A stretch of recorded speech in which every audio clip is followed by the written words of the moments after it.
This is Critical Nonsense, our high-low browser about culture, science, and tech. This week, Joey asks Aaron and special guest Katie about the disintegration of society's institutions and the tech we love to hate. Woo! Don't you remember you told me I'm Joey, baby? This is what a Joey sounds like. This is what Aaron sounds like. That's really good. I got nothing. That was really, really good. This is just what Aaron sounds like. I can't. The first thing that pops into my head every time we start these episodes, I have nothing coming in, which is obvious. And this week we have our very special cat lady from Massachusetts with a cat in sight, Katie Sadow. I really wish that you would stop introducing me that way. And this is what I sound like. We got positive messages about it this week. Cat lady from Massachusetts. Haha. There were messages. First things first, I don't think we have any housekeeping. Tell a friend. Share the show with a friend if you enjoy it. We know that there are people out there listening to the show who are enjoying it because for some reason you come back every week. Share an episode with a friend. And corrections department. We have Katie Sadow back this week, who also has her own corrections of herself from the corrections department. I do. I will be the mouthpiece of the corrections department at myself. That's how it plays out most of the time. Feels good. It feels good. Yeah. So fundamentally, I said a lot of things last week that could stand to be corrected, but we don't have all the time in the world. So here are the highlights. One, it should be noted that the author of The Joy of Cooking was Irma S. Rombauer.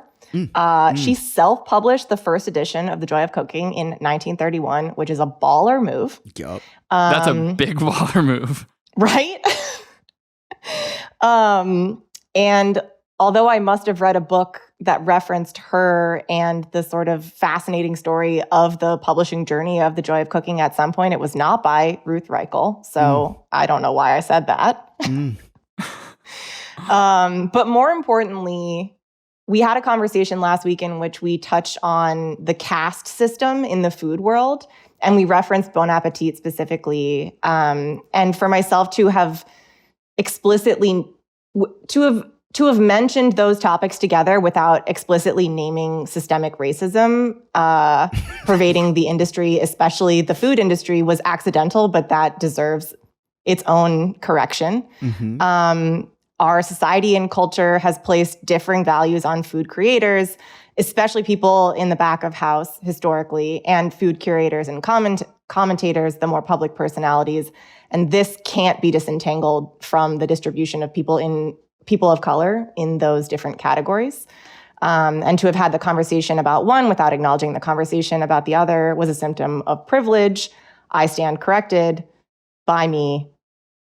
The end. Man. I mean, it's not the end, but it's the end of the corrections department. That if I must be in church wearing my grandmama's hat right now because someone is preaching and I am moved by the Spirit. Yes. I use a coded example just to throw off the humor, but I'm really glad that you said that. That was awesome. And I think that it's kind of the spirit of the corrections department separately in life that we need to vocally correct ourselves and others, invite people and call people in, because polite silence gets us nowhere. So huzzah, hurrah, supported, loved, liked. Yeah. I mean, I think, right, as publishing a show, we have additional responsibility in this case. And at the time when we were talking about it, it was not germane to the conversation, and coming back and being we should have talked about this in hindsight is, it all fits in the capital T, capital W, the work that we're all trying to do. So yes, and the recognition that corrected. It is germane and present in every conversation, whether it's talked about or not, is the other secret weapon, awareness, subtlety, weirdness of it all. So I gig. You are right. And you just corrected me midstream in the corrections department. So that's the spirit of the capital T, capital W, the work. A little bit. Yeah. All right. And now, without further ado, a new show. where we can send us your corrections department after listening to this, because I'm sure we're gonna hit some. So there have been a bunch of conversations that have been happening that, both in my life, just anecdotal conversations with friends, as well as a bunch of sort of more public journalistic conversations, stories that are coming out. And so I want to sort of paint a few puzzle pieces together, and then maybe we can try to disentangle this if that's even possible. 3 metaphors at once. Please keep going. Yeah. Yes. I'm here for it. I'm totally here for it. The first is Substack. There have been a bunch of things being published recently around sort of the growth and success of Substack, which is, for those who are unfamiliar, is like a newsletter platform, a sort of democratized content creator platform. You can read the information online or get it directly in newsletters.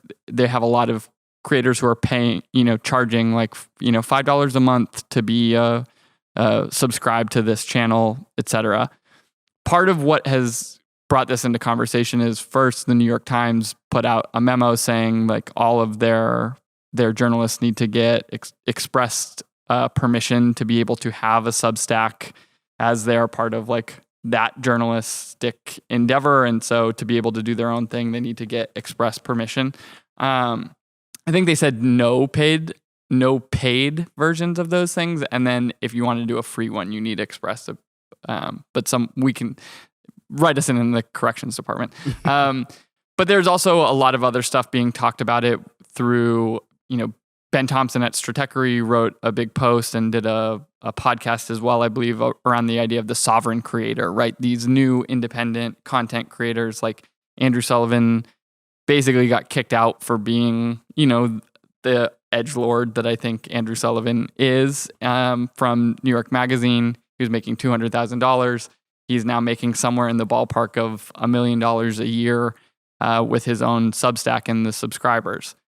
In conjunction with that, we've talked about this we're dealing with sort of a rapid increase in the amount of freelance work in our sort of knowledge work category, but the gig economy is expanding. People are no longer sort of attaching themselves when possible and when they so choose to sort of traditional institutions and becoming sort of these independent entities that are not, part of, whether it's a corporation, whether it's part of,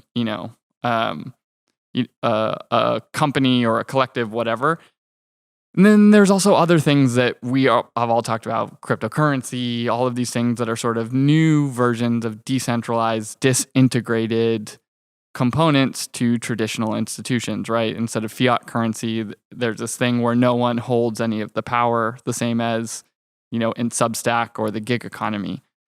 And so what I wanted to ask you guys is, in this world where we seem to be finding ourselves more and more disintegrated and traditional institutions are being disintegrated, what do we gain and what do we lose?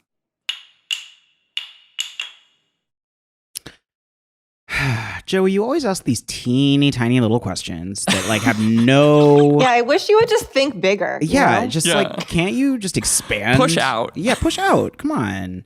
I mean, I find that institutions have been challenged more in the past 20 years than perhaps in the preceding 20 years before that. Going with like a really broad sweeping statement like that. But because the internet, there is so much that because the internet, that's the answer. Gambino we can end the always segment. Has the answers.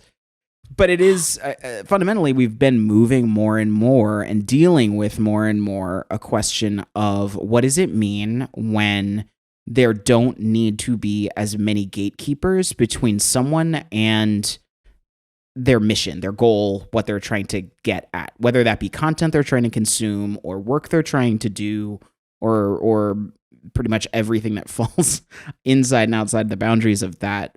And so institutions have really been, I think, confused. You've got some places like the Times, which is, they have a reputation. They're notorious for being extremely protective of the institution of the Times, of keeping their journalists. When you're at the Times, you have to get approval for everything. And it's fairly standard in media circles, but the Times has always been setting a standard for that, for where you are allowed to, how you are allowed for your point of view to be presented publicly as an asset or part of the Times as an institution. And then on the other hand, you've got like, all these Medium writers, or you've got like what I see literally outside of my window every day in my neighborhood in LA, which is content creators, people who are making their own content, monetizing it directly through YouTube and Instagram and every other hustle move that they can make happen, so that they're being the sort of direct beneficiary of their own labor or their own point of view. I know that doesn't really answer the question, but I think to me the issue is less so about what we do, and what the future of institutions might or might not be. Although it inspires me, it's a big question of how much do we collectively, institutions and individuals, want this?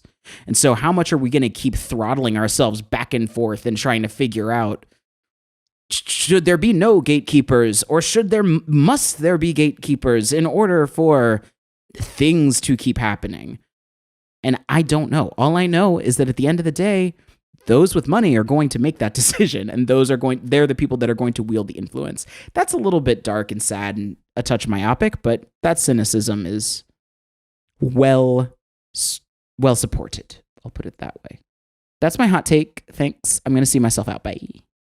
I mean, that's an interesting take, and I think it points to an answer, because the money is with the institutions. Yeah. I mean, it's true. It's true. I mean, no, I guess Joey's example would contradict that somewhat. Historically, the money has been with the institutions, and the proliferation of creator tools and the internet, TM, make it more possible to be getting the money outside of an institution. But like, the institutions are going to fight hard. They have so much to lose. They create these environments that they exist because they're creating the standards by which others follow. So they're creating at scale what is known to be the sort of process for moving forward, what must be done, what credentials and credibility you must have to be seen as valid in the public sphere. They also have massive power in terms of efficiencies that can be gained. Like, you can pool resources in a way when you have that many minds and that much time on your side that you literally can't do as an individual. Like, I only have 8 hours a day. That business can make a lot of hours in a day happen, a lot of mountains move. And even those two things, I think, make it difficult. There's a component of this, right? There's two big things that you mentioned, or you both mentioned, that come to mind. I think the first is platforms, right? Like, and the second is gatekeeping. I think platforms are interesting, right? And why the internet or technology is sort of like inherently this decentralizing force is because the platform gives you the tools to do lots of things, whether that's as like, Shopify as a direct to consumer business. You don't need to go through traditional retail and distribution channels. You can create your store and begin selling your goods, immediately, right? So they reduce the burden of entry, right? Or cost of entry.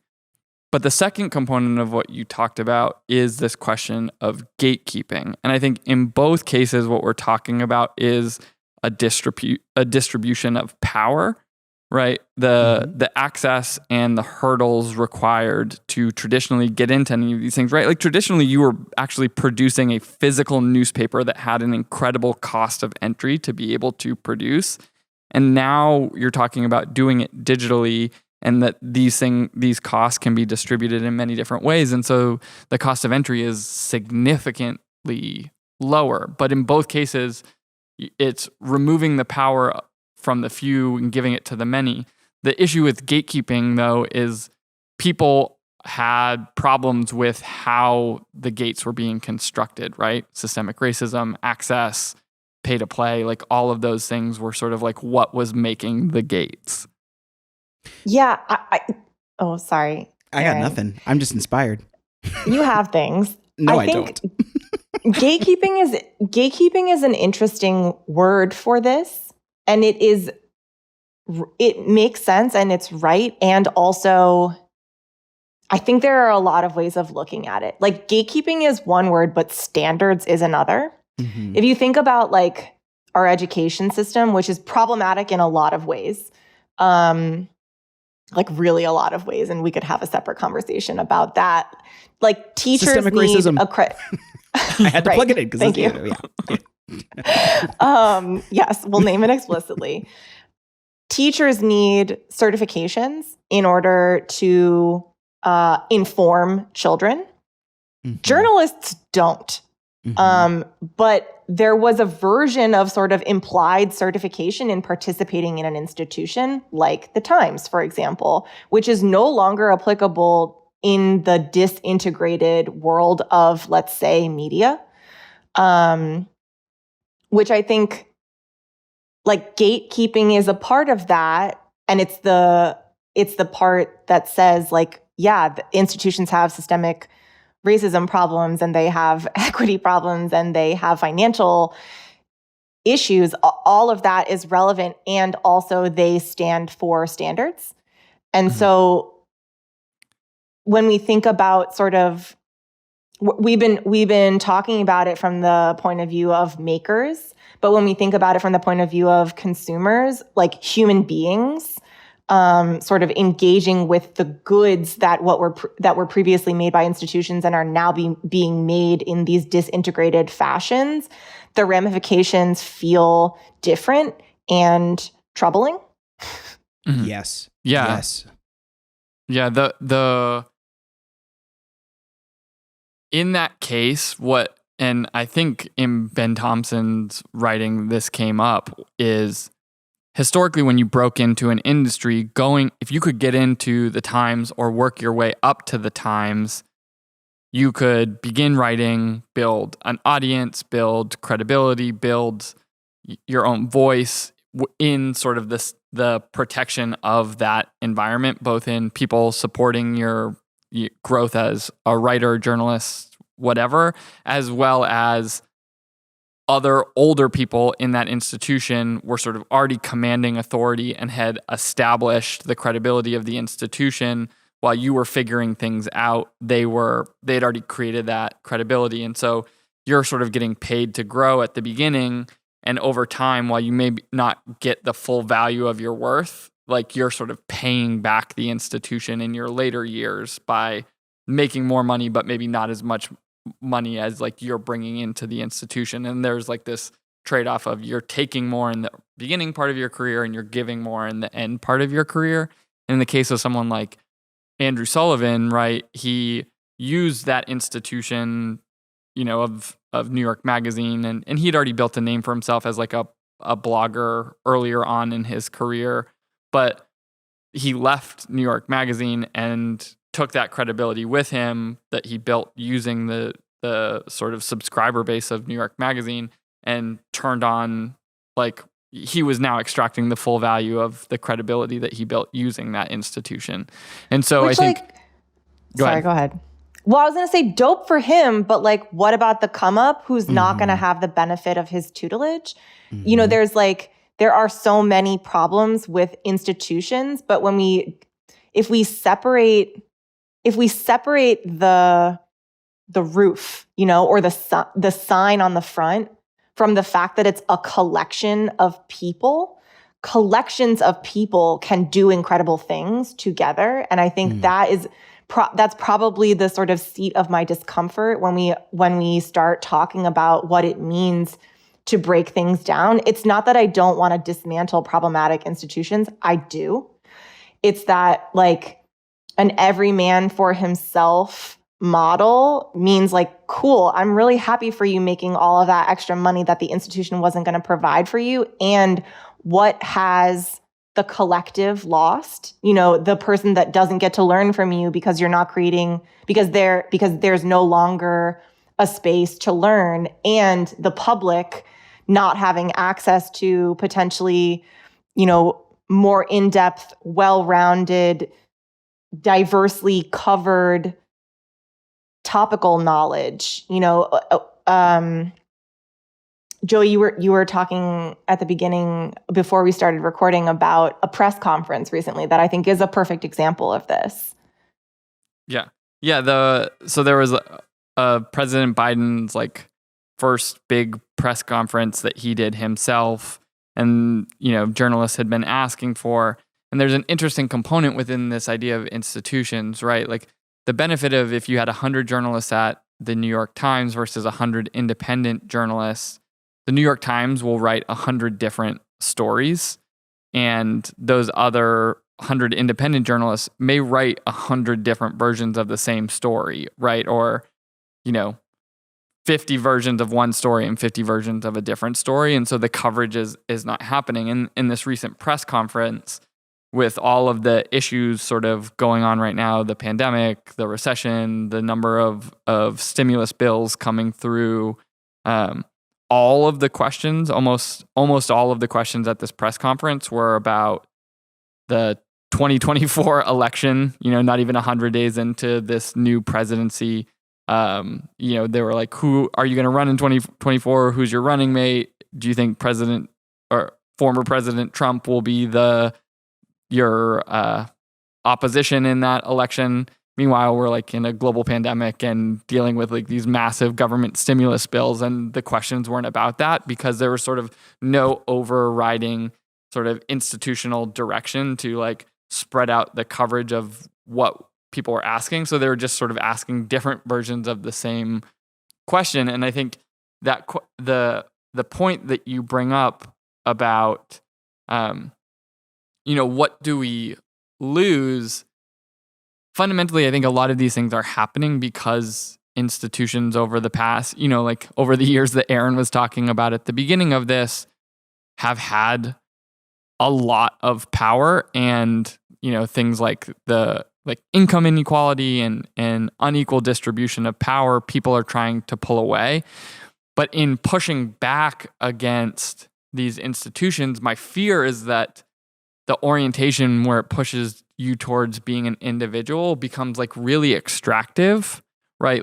What can I extract from this thing, right? The idea that you brought up about someone trained you, are you going to give that back in some way out into the world? And it's not to say that couldn't happen in new ways as we disintegrate these existing institutions, but the fear is that you're only looking out for yourself. No one is sort of protecting each other. No institutional knowledge is growing.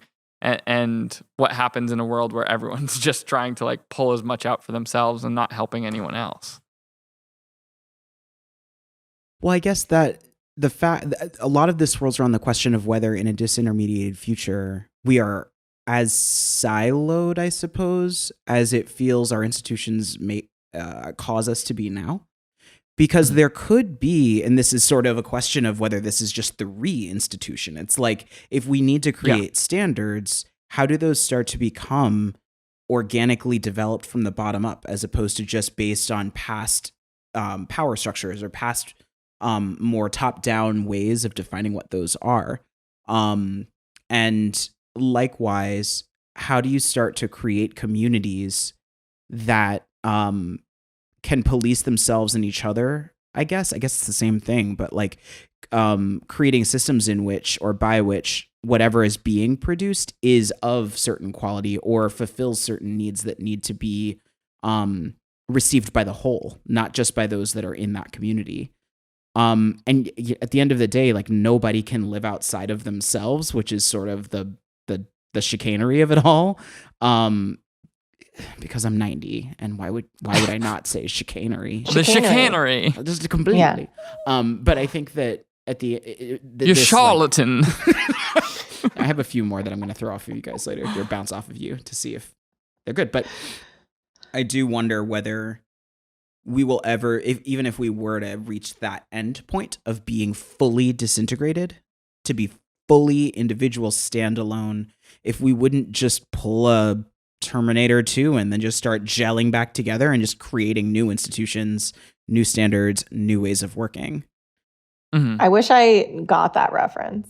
Well, I messed up. It's not gel. It's like a liquid metal. So I like, it was a weird, no, you're not. T2000. Yeah. Thank you, Joey. I appreciate it. That is sort of the question too that I'm curious about is, are we breaking the existing institutions because they're unequitable, which in theory is good, right? Like, does the fixing of institutions result, like, do you destroy the ones that exist and then build new ones in their stead?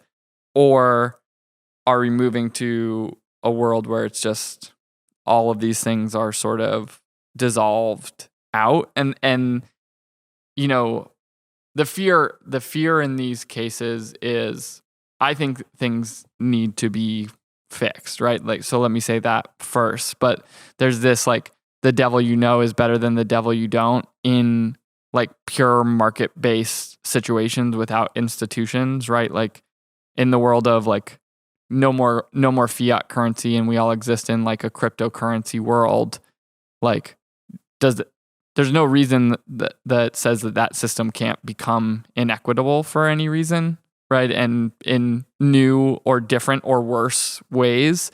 And so that question of if we're breaking the existing structures, I think like Uber and Lyft and DoorDash and Instacart and all of these things are sort of examples where we broke existing systems and we put these new things in place because we said it's empowering workers and it's distributed and all of these great things are happening. And now all of these new stories are coming out about how like individual gig workers are being dramatically disenfranchised in new and bizarre ways, right? Like I saw something yesterday where a driver in India cut his hair.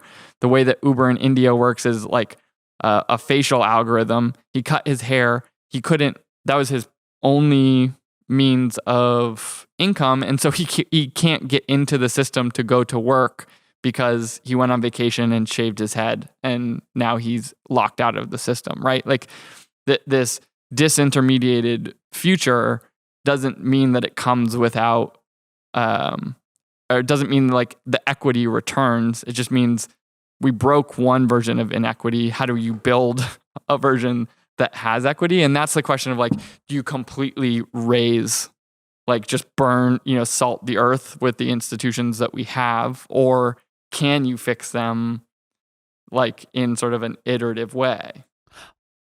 Well, I guess a light bulb just went off in my head, and perhaps it's because I'm recognizing that this conversation is like really, really good for a lozenge that's only legal in certain states. But it's because I think that at the end of the day, we're never going to, it's impossible to actually disintegrate institutions or to go to one unified institution, period. Like those are extreme states that we won't get to. And so all of this sort of raises a sub question, which is which one is putting our energy towards worthwhile? Should we be trying to have a more disintegrated future than we have currently? Or is this the time where we start to look toward reifying, reconstructing, and rebuilding institutions or refining them to meet new unmet needs or underserved needs? Because there's a thing that's going on in my head, which is just basically, what is an institution? That's where the lozenge kicks in. What is an institution? Katie, it goes back to exactly what you said. Like when you take the roof and the walls away from when we're talking about these, we're talking about collections of people that set standards or that like set rules, not even standards, but rules. Values, right? Right. Shared ethos. Shared ethos. And then it's how many other people are going to share into it and buy into it and follow by it. And so, you start really, businesses are institutions, marriage as a concept is an institution, relationships are institutions, they have their own rules. And so when it starts to like play out at such micro and macro levels, the question is more so, do we want to push to have more autonomy in smaller groups or larger groups? And at what points do we want to be a part of those smaller group rules and larger group rules? And perhaps that's what makes the problem or the question so difficult, is that all those different groups intersect in so many different ways that it's too big of a problem to solve. But it feels good to me that, we're at a point where that question it's in question, because there has been such progress toward disintegration, that there's an awareness that this is a choice that we're making. This is a business and an economy that we are funding toward it. And that actually gives us collectively more say in what that future can and should be than we've ever had before.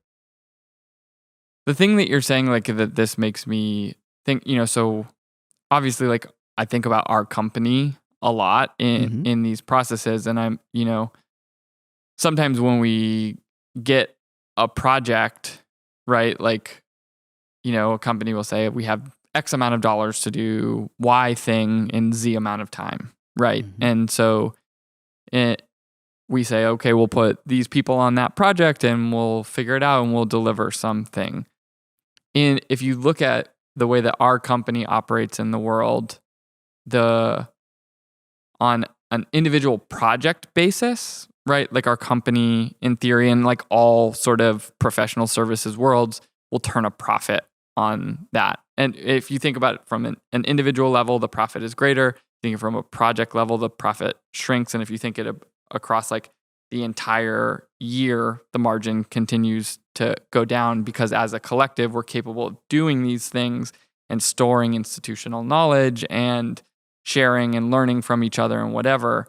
And so that's where, like, if you don't have work for a week or 2 week period because you're not assigned to a project or something, you're still going to get paid, because everyone, the institution, is sort of like covering off on everyone and sharing knowledge and working as a collective. Like, if the types of problems that we solve were to be resolved by like a completely distributed network of freelance workers, that institutional knowledge doesn't exist anymore. It only becomes individual knowledge, and you can't rely on the collective. And the way that the freelance market is set up right now, individuals make more like closer to what, when you look at an institutional level, the way the margins work for an individual.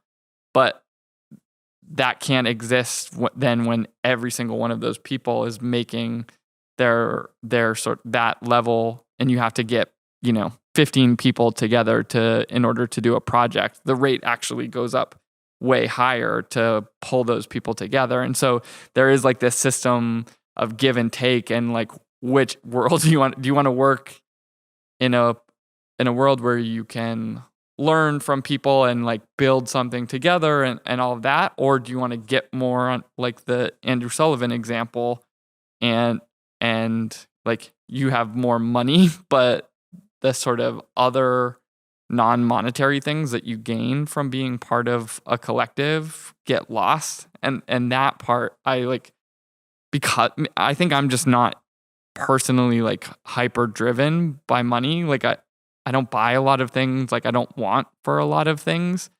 And so maybe that's why I like being part of an institution, and I like the protection of company and learning and all of those things. And so thinking about a world where those things go away like makes me sad, but is also maybe just because I'm emo and I'm also in like a privileged class, and I'm not thinking about what's getting broken or whatever, This takes me to the holidays. You know why? Because sometimes when you're getting someone a present, have a pair of scissors, you got some tape, you know what you got to do? You got to wrap it up. It's Joey's wrap-up corner. Joey's wrap-up corner? Yeah, Joey, I'm putting you on the spot. You got to wrap yourself up, bruh. Thank you so much. Yes. How would you summarize the disintegration of this conversation? The world is going through a current institutional crisis and reevaluating the ways in which we approach and agglomerate our knowledge, understanding, and collective energies. As we go through that, new systems are breaking out and people are finding opportunities to do things on their own. But the question remains of whether we are better off completely without institutions, or we just need to build new ones that better serve us and the collective at the same time. I'm giving you Did I do it? microphone clap. You did a good one. Like, sort of. I liked it. What I realized is that I want a smoking jacket, even though I don't smoke, and just to sit next to you and talk with you about things in that voice. Agglomeration. Is agglomeration a word? Agglomeration. I don't know. Yeah. It's something that grew on the bottom of my foot last summer. I don't know. Sorry. I currently I was also like- have an agglomeration on my foot. Yeah. Yes, You agglomerate. humor today. Agglomerate, collect or form into a mass or group. You literally did have that on your foot. Oh, it's on my foot right now.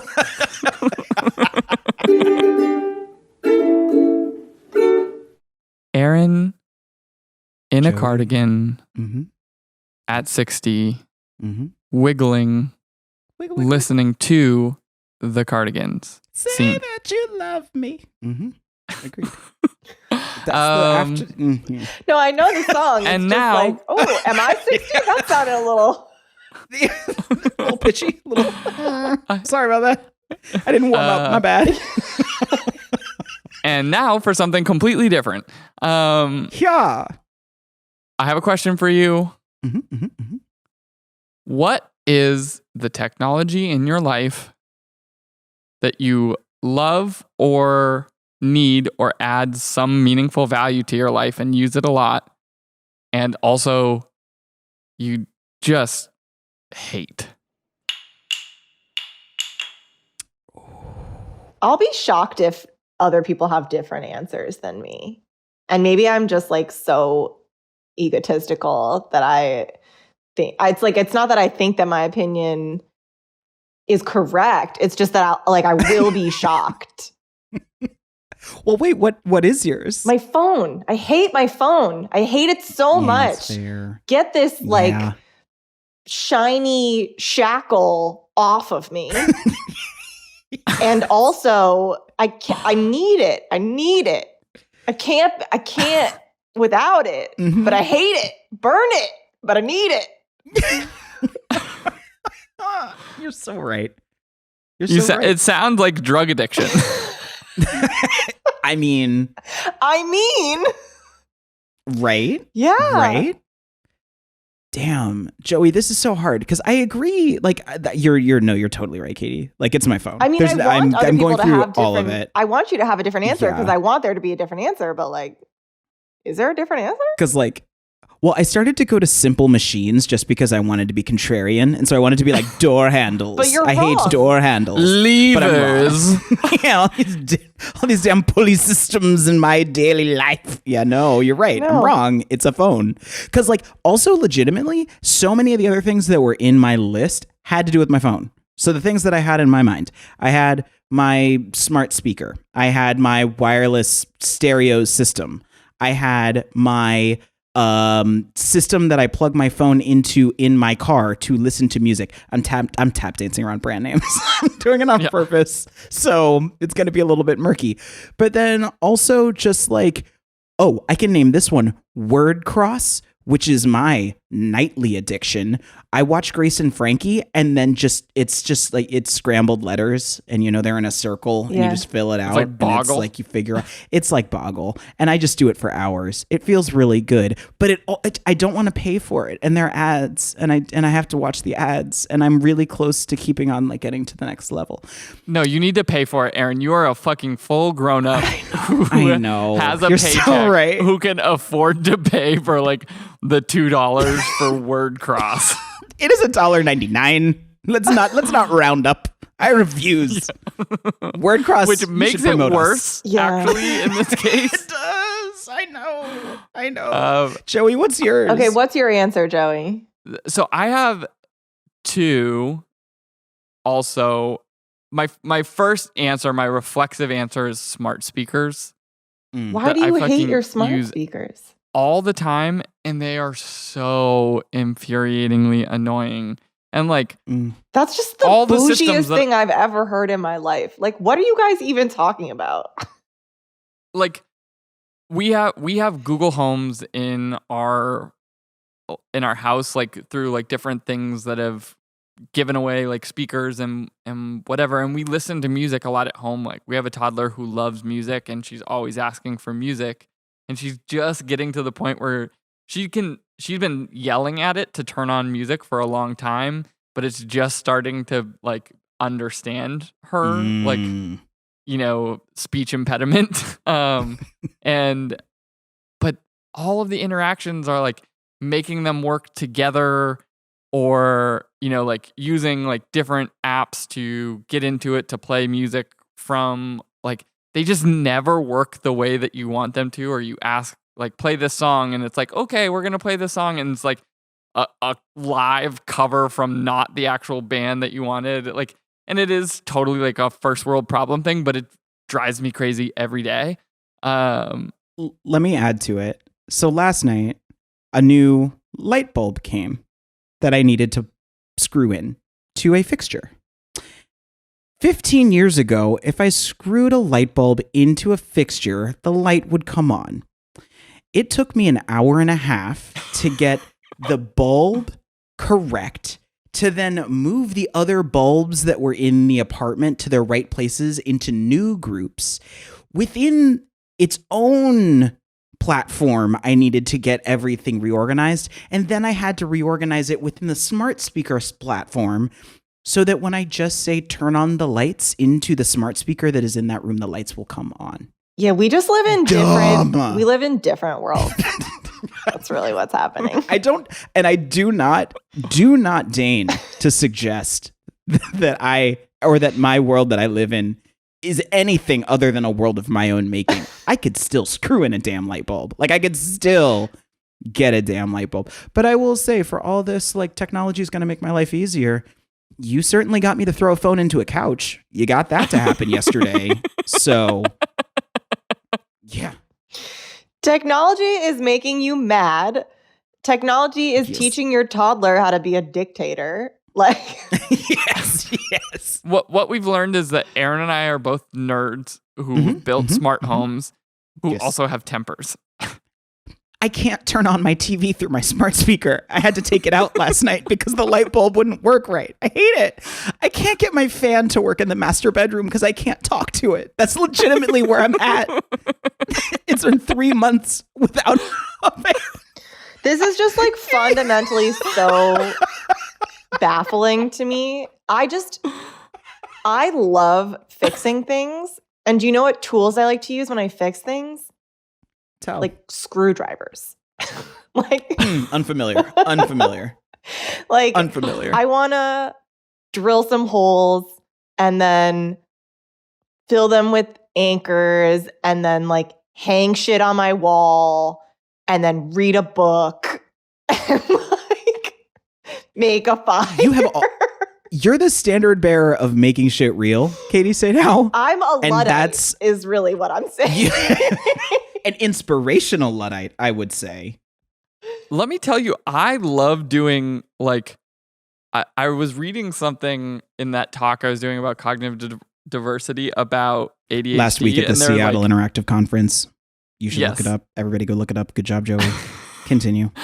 And there's like a lot of tweets and Instagram posts of people with ADHD talking about things, and I felt really seen when they were talking about ADHD people encountering a problem and trying to fix it. And it was like, so you take some cardboard and you take some painter's tape, and it's just like making these most like absurd MacGyvered solutions that you're just resolving on your own, and you're like, it works. And like if you look around my apartment, it's like, well, this bookshelf was tilted, so I created this new system to be able to get the bookshelf level that is like disgusting, and I'm sure some like tool already exists in the world to make it work.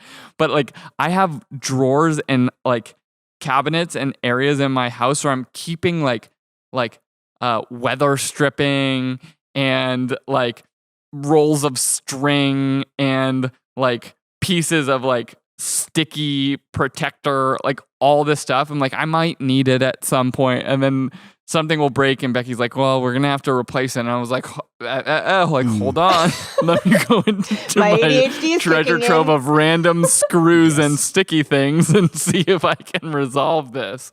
And this is where I'm on the other side of things, where I am stuck in research land I was in research land on the bookshelf that's standing next to me for 6 months just to get a bookshelf that I wanted, that I thought would be perfect for the size and have the right style, have the right height on every shelf, right number of shelves to fit the printer and so I just planned myself into oblivion and I never have things. That's actually what happens instead of ever having to solve them. I'm just trying to avoid the eventuality of them breaking, and therefore I have nothing. So, like, how can technology solve that problem? You know, like, make my life easier, guys. Next week on Critical Nonsense. I'm just kidding. Yes, you're right. You're right. The hope of AR was always that, like, oh, you have AR so you can like have like glasses or a contact lens that's always available with some overlay of technology that is somehow going to like detach your addiction and attachment to your phone, because you don't have to pull up your phone to like look at it. It'll It's just going to like, be in your overlaid eyeballs in your already. field of vision all the time. And I'm like, that I understand the logic picture that you're painting, and it also seems like a complete pipe dream and a lie. And why are you lying to yourself? Amen. The other thing I was Amen. going to say I hate is social media, but I think everyone hates that. So Do you? Yeah, Here. that's so true. Mhm. Yeah. Down with down with the social medias. Let's go back to printing presses. The problem is, like, I want my lowercase to have lowercase letters. I'm sorry. Go ahead. he told They us were he was literally going to pull out lowercase. another one, and he did. I did. What were you saying? I I'm was just very going to say the interested. problem is, like, as long as society and culture are using social media, so must we. Mm, You know, like, we don't have You to know what? use it, but we have to, mm. you know, be aware of what is happening with it in order to Yes. be heavy sigh informed. Every time that I see a tweet on like the 6 o'clock news that I'm watching on YouTube, I just melt into a puddle on the floor, because like that everything about that is just like what That is what like has happened. The like dumbest future sentence Yes. like I've ever heard. Every Yes. time I see a Yes. tweet on the 6 o'clock news that I'm watching on YouTube, it's just like And inevitably I'm watching it at, perfect, like, 10 a.m. old the man next day. Aaron Powers in the future. Yes, that is that is the future, the past, and present all at once. That is me, Marty McFly. Okay. the third. Mhm. I can The wrap fact that this you're up. watching the 6 o'clock news. Please do. Okay, yeah, Yes. wrap it up. Joey asked us what technology we need but hate. In summary, I want to burn my phone. Joey and Aaron are dorks. Yep. And the future is bleak. Nailed it. That's it. That is it. That is accurate. Katie Accurate. said, "I'll come back every time. Always love you on this podcast and outside of it. You're delightful. You're brilliant. You're wonderful. Yes." Critical Nonsense is a Sylvain production. Recorded erstwhile elsewhere, in between and upside down your ear holes. As always, we miss you, Jess Vander, and we'd like to thank Cat Lady from Massachusetts, Katie Sadow, for, just giving us the good knowledge this episode. We'd also like to thank that name for going away from here on out forever, or else Katie's going to strangle us when we're back in person. Heard with Purd. Also would like to thank sound engineer and just all around good guy, Alex Contel. Good to see you, Alex. Good to see you. We'd like to thank designer Nora Mestrich for designing all of our beautifulness and for being Leslie Knope. Yeah, accurate. We would also like to thank the building blocks of integration that fight disintegration within this podcast every week. Sarah Gilbert, Les Jacobs, and Tony Vaughn. Thank you, all three of you, production crew members. And as always, thanks, Len. I don't think we have to apologize this week. We'll see. We'll see.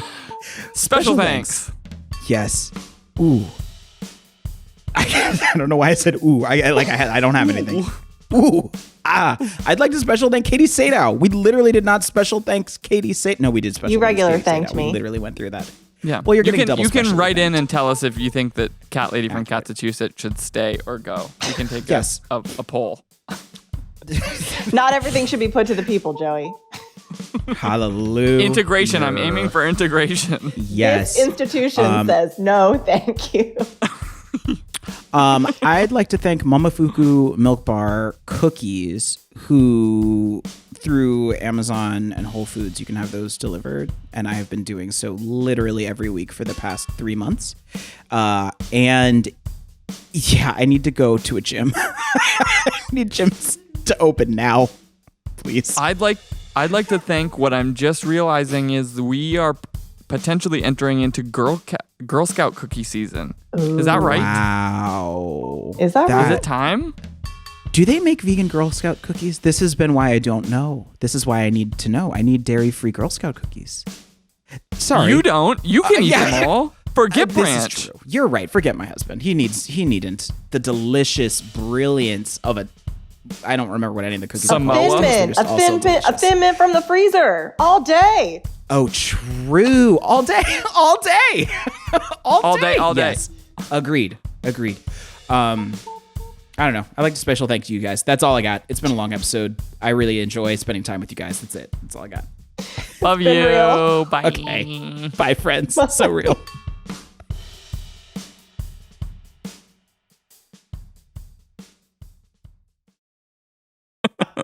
That's what I was going to say. It sounds like a cluster of blisters. Yeah. A kablister. An agglomeration. A cluster blitz. Oh, I bumped my agglomeration. And scene.